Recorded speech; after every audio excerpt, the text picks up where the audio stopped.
નમસ્કાર દર્શક મિત્રો, ટીવી18 ન્યૂઝમાં આપનું સ્વાગત છે। રાજકોટમાં રેપિડો ડ્રાઈવર યુનિયન સાથે જોડાયેલા કેપ્ટનોએ કંપનીની મનમાની અને ભાવ ઘટાડા સામે ત્રિકોણબાગ ખાતે એકઠા થઈ ઉગ્ર વિરોધ નોંધાવ્યો હતો।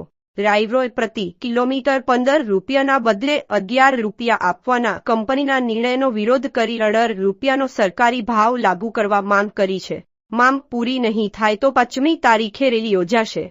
जी मारू नाम मयूर भरवाड़ है અને અમે છેલ્લા ઘણા સમયથી આ રેપિડો રાજકોટમાં જોડાયેલા છીએ અને અમે સલામત રીતે જે કામકાજ કરી રહ્યા હતા એ પ્રમાણે અમને ભાવ નથી મળી રહ્યો। જે 15 રૂપિયા અને 60 પૈસા હતા એ કાપી અને 12 રૂપિયા કરી નાખ્યા છે।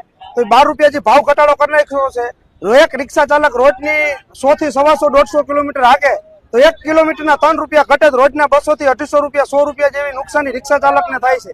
જે ઘર ચલાવવું હોય એમાં નુકસાની આવે છે, એના માટેની આ વિરોધ છે। ખાસ માંગણી એ છે કે જે અમને 12 રૂપિયા ભાવ છે એ અમારો 15 રૂપિયા ભાવ કરી આપવામાં આવે।